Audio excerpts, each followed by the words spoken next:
രാഹുൽ മാങ്കൂട്ടത്തിനെതിരായ മൂന്നാം ബലാത്സംഗ കേസിൽ അതിജീവിതയുടെ രഹസ്യമൊഴിയെടുത്തു. തിരുവല്ല മജിസ്ട്രേറ്റ് കോടതിയാണ് രഹസ്യമൊഴി രേഖപ്പെടുത്തിയത്.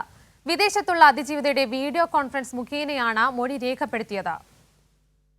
രാഹുലിനെതിരായ ബലാത്സംഗ കേസിൽ ഏറെ നിർണായകമാണ് അതിജീവിതയുടെ രഹസ്യമൊഴി.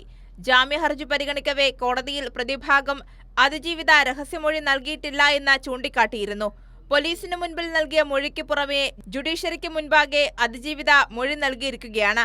പീഡന പരാതിയിൽ അതിജീവിത ഉറച്ചു നിൽക്കുന്നു എന്നതുകൂടിയാണ് രഹസ്യമൊഴിയിലൂടെ വ്യക്തമാവുന്നത്. തിരുവല്ല മജിസ്ട്രേറ്റ് കോടതിയാണ് രഹസ്യമൊഴി രേഖപ്പെടുത്തിയത്. വിദേശത്തുള്ള അതിജീവിത ഇന്ത്യൻ എംബസി വഴിയാണ് മൊഴി നൽകിയത്. ബുധനാഴ്ച എംബസിയിൽ നിന്ന് വീഡിയോ കോൺഫറൻസിംഗ് വഴിയാണ് മൊഴി രേഖപ്പെടുത്തിയത്. ഹൈക്കോടതിയുടെ മാർഗനിർദ്ദേശമനുസരിച്ചാണ് നടപടികൾ പൂർത്തീകരിച്ചത്. എംബസി വഴി മൊഴിയെടുത്ത ശേഷം പകർപ്പയച്ചു നൽകി പരാതിക്കാരിയുടെ ഒപ്പം രേഖപ്പെടുത്തിയിട്ടുണ്ട്.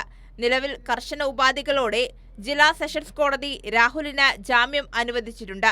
കേസിൽ SIT അന്വേഷണവും പുരോഗമിക്കുകയാണ്.